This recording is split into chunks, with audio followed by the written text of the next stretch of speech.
It's the latest edition of the show. I'm Dan Thomas, joined by Shaka Hislop, Craig Burley and Stevie Nicol. Gab Marcotti will be with us a little later on as we reflecting on that thriller between Villarreal and Barcelona. We start, though, in the Premier League. Manchester United with a chance to move third in the table. 5 minutes in, Lukaku with a chance straight at Patricio. Yeah, dead centre. What a ball it is to pick him out, though. Lukaku really should have done better. Patricio just had to stand up. Good start from United. They would take a deserved lead then in the 13th minute. McTominay with the goal. Yeah, it's a good strike. He's picking up pace as it comes off the ground. Patricio just can't quite keep it out. Jesse Lingard with a clear header to make it 2-0. It's a poor header because he just tries to guide it and he just doesn't get enough pace on it. And then it's an error at the back that Wolves would certainly capitalise on as Diogo Jota make it 1-1. And Wolves just suck Manchester United in, just step out, wait for De Gea to play it short. I'm really not sure what Fred is thinking, but Jota does well. Ball finds its way to the back of the net. 10 minutes into the second half, brilliant save from Patricio to keep it at 1-1. Again, maybe a bit like the Lukaku header, he should have got better direction on it. And then, moments later, Ashley Young, already on a yellow card, is off. It's a crazy challenge. He's already on a yellow. Couldn't have done it. And then Wolves would take advantage of that extra man. It's an own goal from Chris Smalling. Wolves, who hadn't been overly convincing despite the superiority. Ball into the box causes chaos. De Gea not convincing. Smalling gets the last touch. So it finishes at Wolves 2, Manchester United 1. Let's start, shall we, with the game, which is weird because United started really well. Yeah. And then once Wolves got that silly goal back, then really United didn't find that extra gear. No, they had a little spell in the second half until the sending off, and they looked the more likely. I mean, that graphic said, I think, 18 shots at goal, but, you know, that's a bit misleading because a lot of them were pot shots from, like, 25 yards that flashed miles over the bar. I thought it was another uninspiring performance. I know they were down to 10 men, and that's the craziness of Ashley Young, but not surprising. But I thought it was uninspiring again against a very good Wolves side. That's Wolves that have beat them twice. They were lucky at the weekend against Watford at home. Didn't play well. Solskjaer said that. Watford should have probably won the game. And that's 3 out of the last 4 that they've lost. Off the back of this, we've spent the early part of this week talking about the man being given the job full time. Yep. But, and I know it needs wholesale changes, but I don't believe the week Man United have had. I just don't believe some of the decisions that have been made, and then contrast to some of the performances as well. I don't think there's much thought going into it. It was kind of bang average, wasn't it, from United? Yeah, if you're a United player, you could say, you know what, we actually had some good chances and we could have wrapped this game up. They had one good chance in the second half. They had 2 headers they hit straight at Patricio. Otherwise, the game could have been done and dusted. Of course, Ashley Young getting sent off as well doesn't help. But the truth is, as a game of football, Wolves were the better team. You know, they moved the ball better. Their movement was better. They were just more enjoyable to watch. You know, so Manchester United, if you're not going to get a result, then at least get a performance. Right. And this performance wasn't good enough again. I thought Wolves were, you could see what they were trying to do. I'm not sure how much better they actually were. Manchester United could have been 3 up in the first 20 minutes. We established that. And it's only when Wolves went down, I thought they started to play in the first half. And then the second half came, and again United were dominating. And I was kind of waiting for Wolves to try to take this game by, well, as they did in the first half. But it never happened. Even when Manchester United went down to 10 men, I don't think Wolves were anywhere near as dominant as they should have been. But then they get the goal through Chris Smalling, and that was a bit of a disaster. And I think the result looks better for Wolves than it actually was. But you could see what they were trying to do, sit back, soak up pressure, and hit on the break. I just don't think they were that effective, even against 10 men of Manchester United. Which brings me to the point of Ashley Young. Sent off, and rightly so. And in my opinion, that second challenge that he was sent off for could quite easily have been a straight red. He could have been booked early on in the first half as well. He was just a disaster waiting to happen. Obviously, we're going to talk about Solskjaer in a moment. But you take a look at the player ratings. What stood out, I thought, again today was something we talked about yesterday off the back of Mark Ogden's article, was Paul Pogba. The most expensive player in Manchester United's history, yet again goes missing in a game where you would expect him to take it by the scruff of the neck, to prove your point, to puff your chest out and take this team to the win. I mean, he wasn't the only one, but he is the main one, I suppose is one way to put it. He's supposed to be the main guy, and he didn't raise a gallop again today. That's 2 games against Wolves that he's been poor. Let's not forget, as good a team as they've built at Wolves, they are a promoted side. Yeah. And they've just beaten Manchester United twice in the space of a couple of weeks. I mean, that's telling a story. But I honestly think this whole bubble about the interim manager comes in, everybody gets a lift, everybody gets a spark, it's gone. Yes. It's well and truly gone. We're in the reality stakes here now. Honeymoon is over. It is well and truly over. Well, of course, he's got this contract now, so the honeymoon is over. Well and truly. And I'll go back to my point, and something might happen. They might beat Barcelona. I don't think so, but it's not the more... You know, they've beaten PSG. Yeah. You can get a bit of luck, they can have a bad day, and you can win. But I go back to this. When you look at Man United, this team, these players... People were getting carried away with the results when it was papering over the full rebuild that this team needs. And I know they had still had some injuries.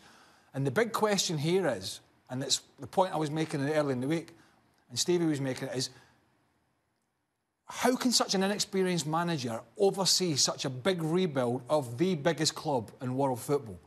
Because if you don't think it needs half a dozen players because they've won X amount of games a few weeks ago, then you're living in cloud cuckoo land. And he needs Paul Pogba. You know, I gave Pogba a break when Mourinho was there because I thought most of it was all down to Mourinho.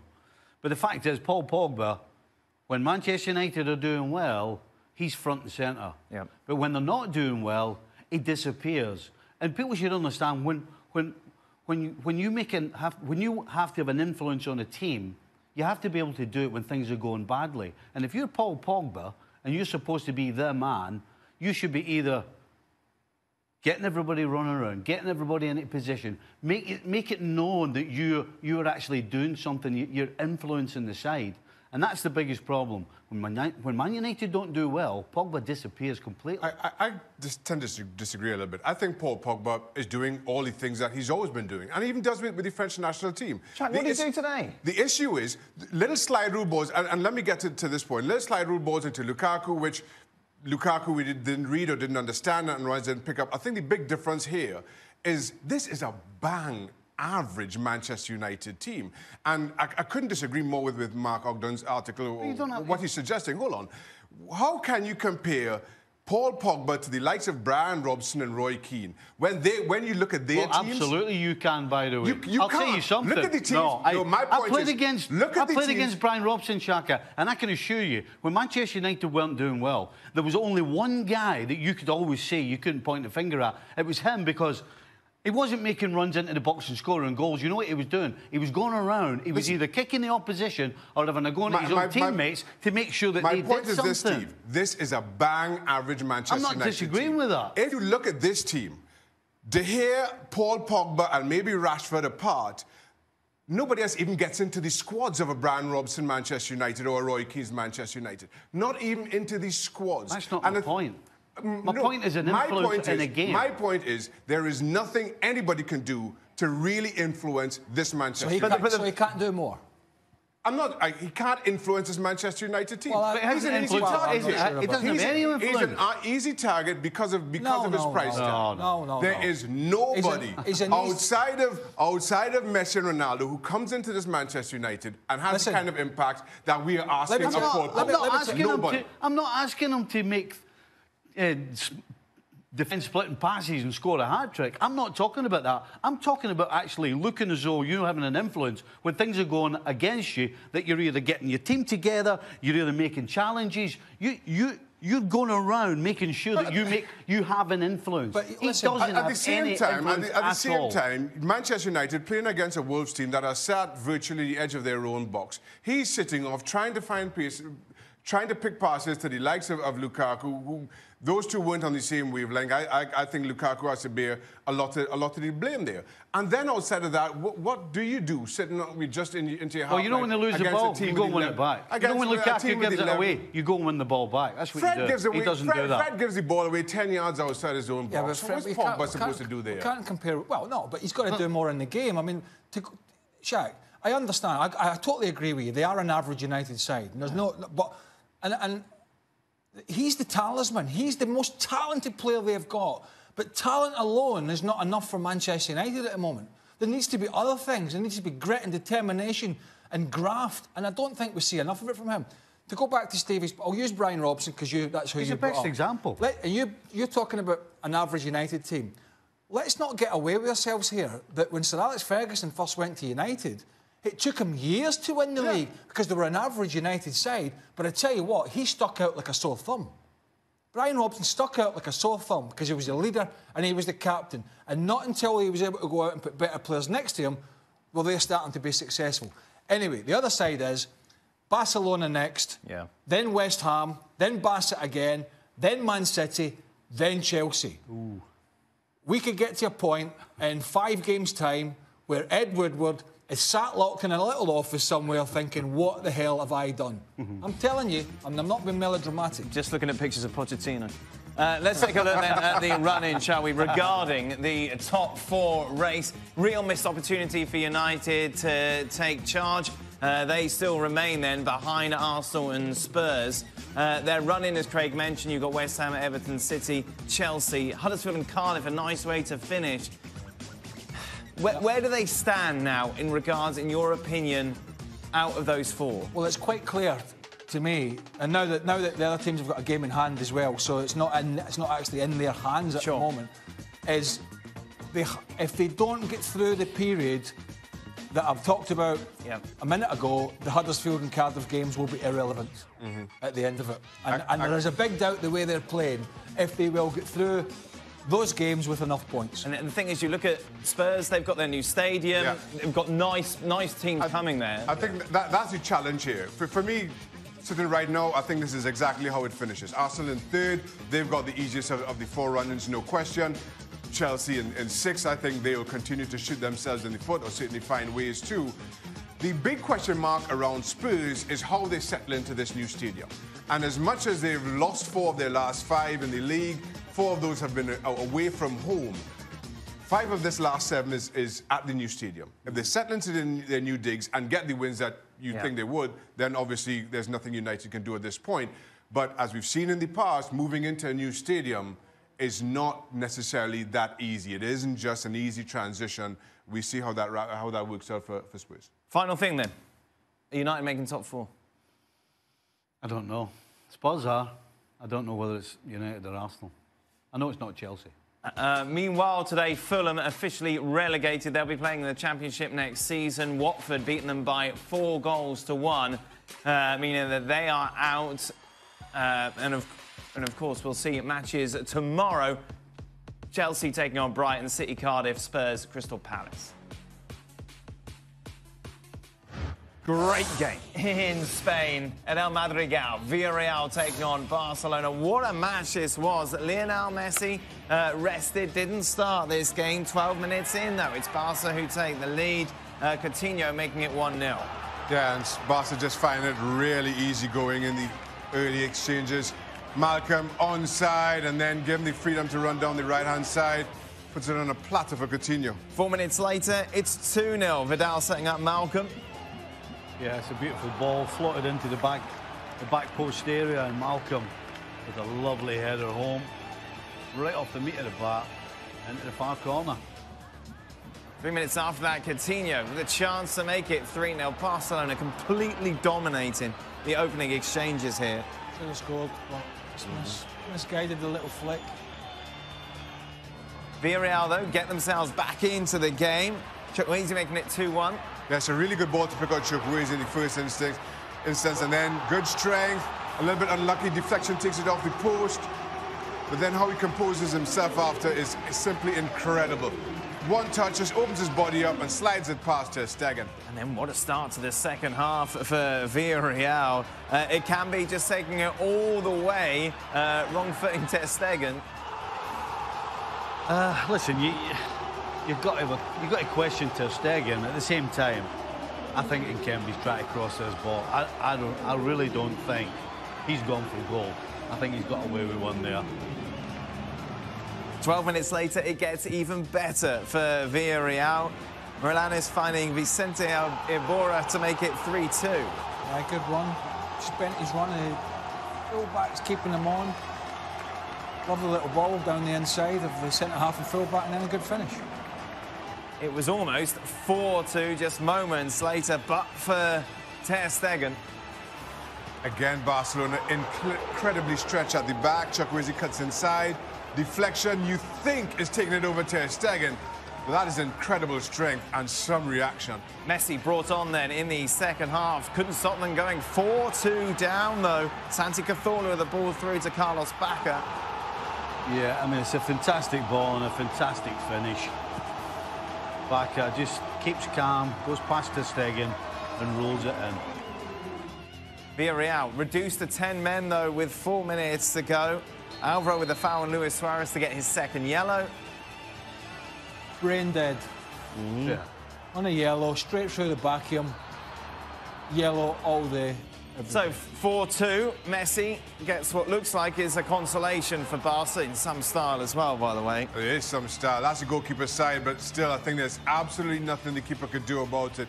Not cheating, trying to wait till the last minute, but look at how exact that is from Messi.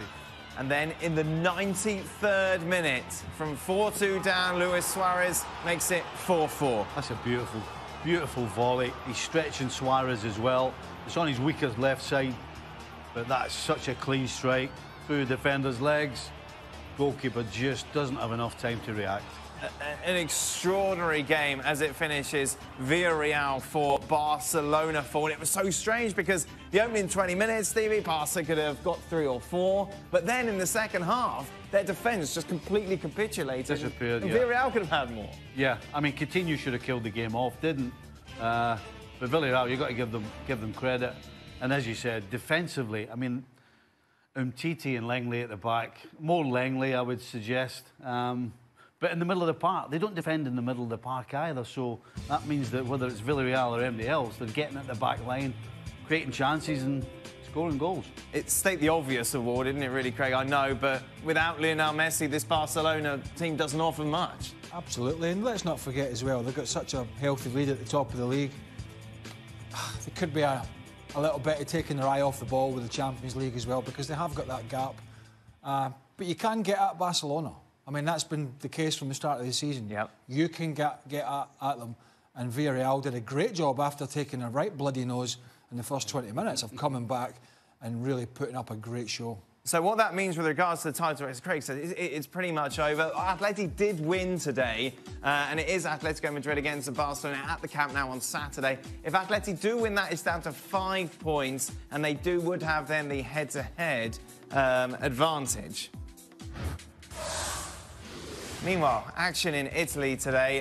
Cagliari taking on Juventus. A lot of talk about what happened in the crowd in this game. It's like 20 minutes in. Moise Kean goes down, is booked for simulation. And rightly so. You can spot this a mile off. He is halfway down before the challenge even comes in. Leaves the referee with absolutely no choice. 2 minutes later, Bonucci would make it 1-0. Yeah, it's a beautiful header. It's just a big ball thrown in. And he makes it his and then just guides it into that bottom right-hand corner. And the 77th minute, Pavoletti with a header over the bar.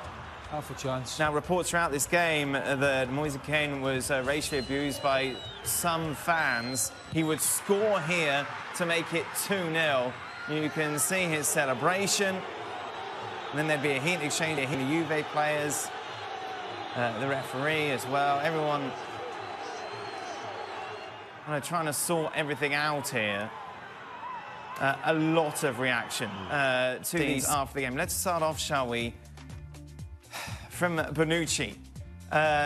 Ken knows that when he scores a goal, he has to focus on celebrating with his teammates. he knows he could have done something differently too. There were racist cheers after that goal. Blaise heard it and was angered. I think the blame is 50-50 because Moyes shouldn't have done that and the Curver should not have reacted that way. We are professionals. We have to set the example and not provoke anyone. I know everyone's keen to make reference to that. That's great. Gab, I just want to start with you and your reaction to that reaction. I'm frankly pretty surprised. I mean, maybe the only mitigating factor could be that, as some have suggested, Bonucci didn't realize that Moise Kean felt he had been racially abused before, and this was his response to it. He maybe just saw it as like, well, look, he wound them up. But to apportion 50% of the blame to Moise Kean just simply makes no sense whatsoever. You know, I think a normal person would react, okay, so if you feel that you're being provoked by an opposing striker, you boo him, you insult him, but, you know, you don't cross the line into racist abuse. So I'm frankly pretty appalled by what Bonucci said. Yeah, you can get ready to double down with that because then the Cagliari president, Tommaso Giulini, would take it a step further, and this is embarrassing, to be honest. If Bernardeschi had celebrated like that, he would have been treated exactly the same way by our fans. If Dybala had the same drama queen antics after the goal that Matuidi did, he would have been treated exactly the same. I don't want people to start being self-righteous about it because I heard that already, whereas Juventus players came to me afterwards and confessed Ken was wrong to celebrate that way. We cannot go around calling the entire Cagliari crowd offensive things. If they were racist jeers, then our fans got it wrong, but it happened because of the celebration and would have happened even if the goal scorer had a different colour of skin. That is embarrassing, isn't it, Gab? Yeah, and I mean, I heard Giulini's speak after the game, a slightly different version, but the gist was the gist was pretty much the same, and obviously it's entirely absurd. I don't think anybody's going to racially abuse Bernardeschi, who happens to be white, even if you want to give him the benefit of the doubt, where maybe he didn't realize that Moise Kean felt he'd been racially abused before. You know, we're in outer space territory here. And he did the same thing, which always happens. He says, oh, but the crowd, it was a minority in the crowd. You know, we are not a racist club. We're not a racist fan base. You know, this happened with Montari a couple of years ago. And he wrote this whole screed about how Cagliari's a really tolerant city and there isn't much racism. Nobody's attacking the city of Cagliari. Nobody's attacking the Cagliari fan base. Nobody's attacking the club.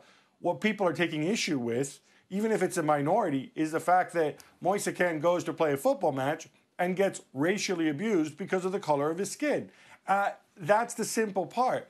It simply doesn't matter. If you're so upset by Moise Kean's celebration, there's 101 things you can shout at him and you can call him without moving into racist territory. That's the point which Mr. Giulini evidently doesn't seem to understand. And he doesn't understand. This is the third time, by the way, that this has happened at Cagliari. It happened with Blaise Matuidi last year. Giulini apologized to him on that occasion. And it happened with Sully Montari a couple of years before that.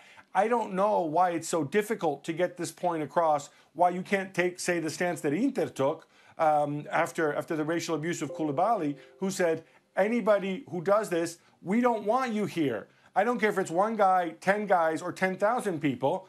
You're not part of this club. You're not wanted. And if we catch you, you're out of here. It's very, very simple for a club president to send that message. And this guy evidently doesn't get it. Where do you want to start, Shaq? I'll say this is the most disgusting example of victim blaming I have seen in football for quite some time. On the one hand, Giulini, in what he has to say, as awful as it is, he's trying to defend his own. Bonucci's comments, though, encapsulates exactly what is wrong with Italian football and why this issue is not going anywhere anytime soon as far as Serie A and Italian football is concerned. If you see your teammate, whether you recognize the abuse he's getting before or not, and he reacts the way he does, and then you apportion 50%, any of the blame to him.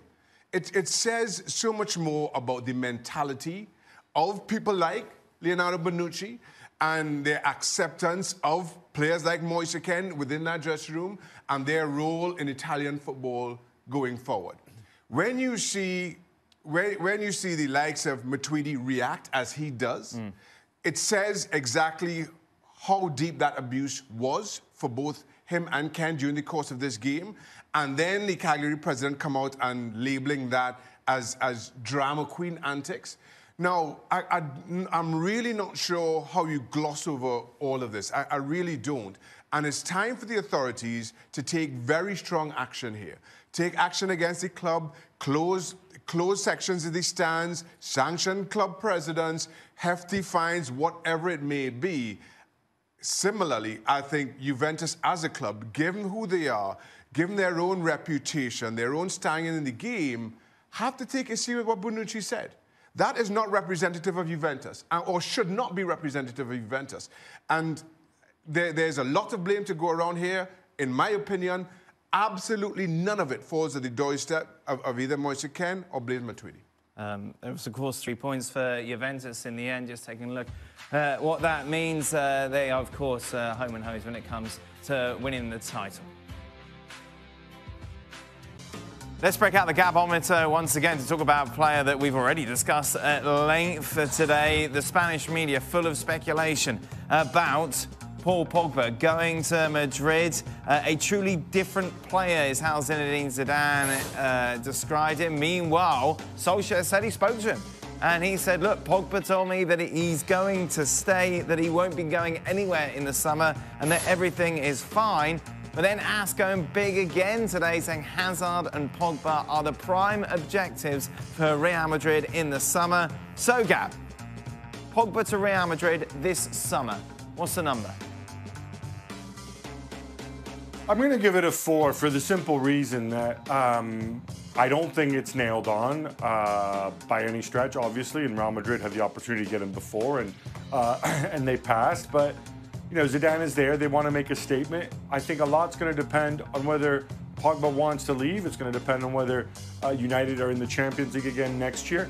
And a lot's going to depend on what Pogba wants to do. United aren't going to keep him against his will. But every indication is that, thus far anyway, is that Pogba's happy at United and wants to be part of the rebuild. Meanwhile, let's stay in Madrid, shall we? The front page of Marca is saying that Real Madrid cleaning house this summer. Gareth Bale on his way out. They're trying to get rid of their record signing. Bale to leave Real Madrid over the next couple of months, Gab. I only have this as a 3 again, Dan, and the problem here isn't that, you know, Real Madrid want to move him on. The problem here is that it's very difficult to find somebody who will take Gareth Bale's wages and his enormous contract, which has 3 years to run. That is an enormous commitment for anybody to make, and there's a transfer fee on top of that.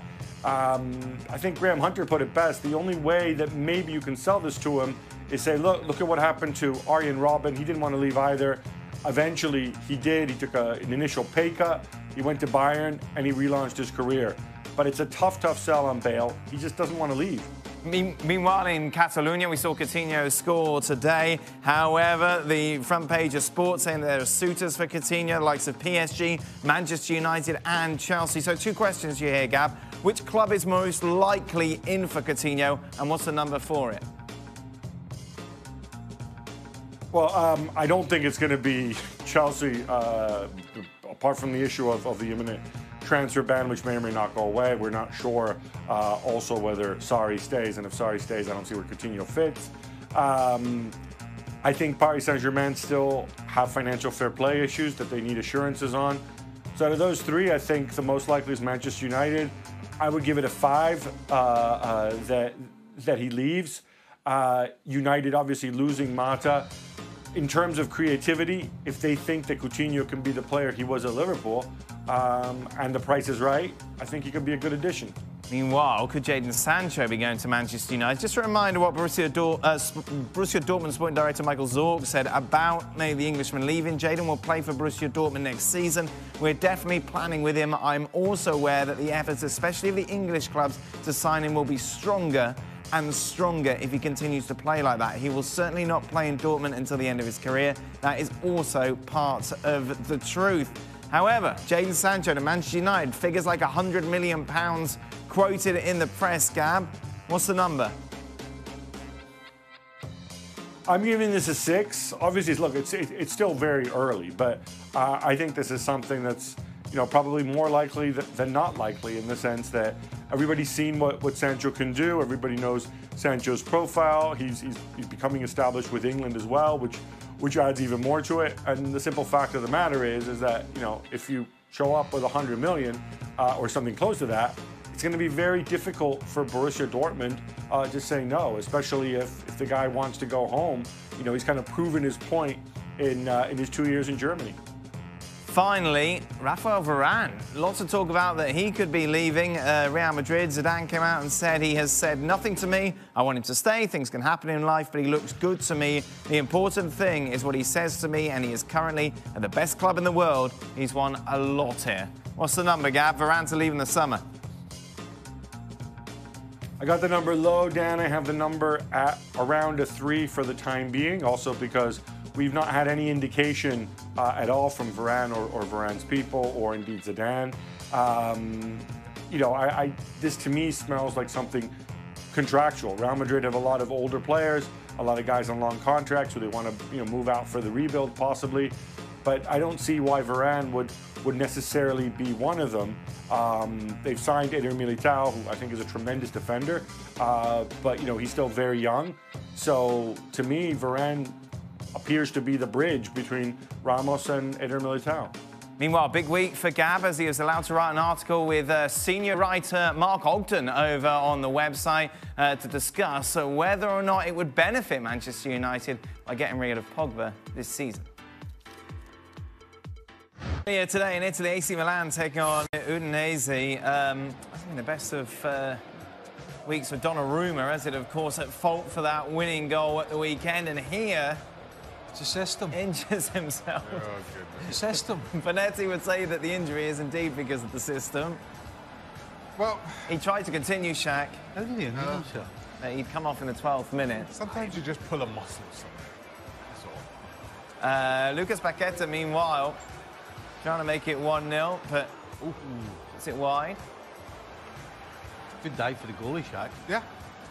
And then more injury concerns Milan as Paqueta goes over, rolls his ankle. He would have to come off as well. Yeah. Yeah, that looks a bad Nasty one. roll as well. Aye. However, just before half-time, Milan would take the lead. Piatek, who else, making it 1-0. It just goes in between defenders, gets a good foot on it, good save by the keeper, and then reacts really well at Piatek. Just controls his head up, makes it look easier than I thought it actually was. Meanwhile, 20 minutes into the second half, Milan looking to make it 2-0. Then what a counter-attack from Udinese. Kevin Lasagna making it 1-1. Wow. A nice little ball played across from Fofana, and Lasagna just smashes it home. Lasagna? Lasagna! Lasagna. Lasagna. I thought you'd know food, Stevie. You made a meal of that. Actually did. Hey, you made a meal of that. I ate the name. If his name had been Shepherd's Pie, it would have gone Right, hold on. Gab. Lasagna. How do you pronounce it? Gab, how do you pronounce it? Right. Stevie, it's the one Italian name I would have assumed that you would get right. It's that and spag bol. Come on now. How do you pronounce it then? Tell me. What do you mean, how do you pronounce it?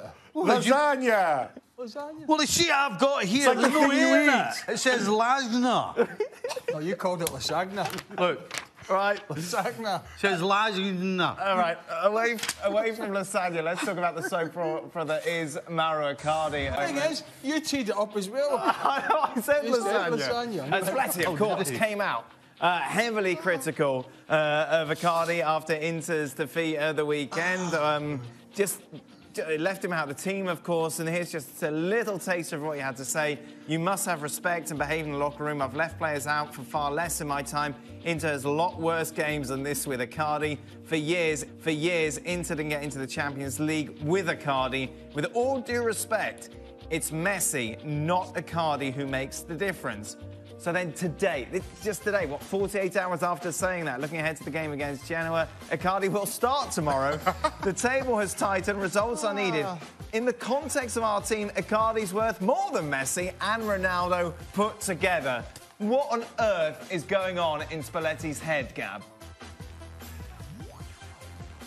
Nobody knows. I mean, we all assume that Icardi was the one who was a little bit unhinged and inconsistent in his thinking at the club. Well, guess what? He's got good company in the form of his manager. When he came out, you guys know the timeline before. He decides to drop Icardi, or Icardi obviously goes away. There's this weird negotiation with the team to sort of figure out how he's going to come back. The club say, okay, fine, you can come back and train. He trains for 6 days. Spalletti drops him from the Lazio game at the weekend, ostensibly because he didn't apologize in front of his teammates. After the game, all you have to say, if you're Spalletti, is say, look, he's out, that's it. It was one game, he'll be back, which was a decision apparently he made all along. But no, he reopens the can of worms, goes and attacks Icardi, who we know is a sensitive soul to begin with. And now this, he goes in, he does a 180-degree turn in the opposite direction.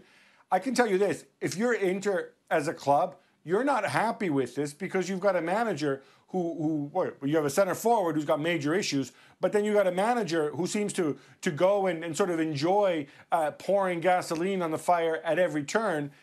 I wouldn't be surprised if they had a word with him in between, and now he's gone totally in the other direction where suddenly in the context of Inter, Mauro Icardi's worth more than Messi and Ronaldo combined.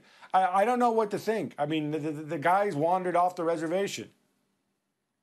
Meanwhile, in Germany, we're at the quarter-final stages. Augsburg taking on Leipzig. Not much would happen in this game, so we'll take it straight to the 74th minute. Timo Werner making it 1-0. It's a really impressive counter-attack. Slide rule ball to pick out Timo Werner, and then from a good way out, I thought he might take another touch, and this just finds that bottom corner. Where was the goalie? The goalie got himself set really well, He's going didn't to take he? another touch as well. Late drama here, and it is a goalkeeping error that sees it go into extra time. It's not. That's not a goalkeeping error. Sorry, it looked like a deflection. Finn Bogsson just got his foot there just before the keeper went for it. But then, with the last action in extra time, looked like it was going to go to penalties. A penalty is awarded for handball here. Yes. Oh. That is ridiculous. Olsenberg steps up. Oh, my word, what a penalty that Nice was. penalty. Leipzig then with a 2-1 win. The remaining quarterfinals you can see tomorrow. Bayern taking on Heidenheim. That game is on ESPN News at 12:25. Followed by Schalke against Werder Bremen. That's on ESPN 3 coverage of that one at 2:40 Eastern. That is it. We are done. No extra time today, I'm afraid, because well, we didn't have any time left. I've been looking forward to extra time all week. What's for dinner tonight, Stephen? Lasagna. Lasagna, I believe. Looking forward to that. Thank you very much. We'll be back tomorrow for a lot more. Until then, goodbye.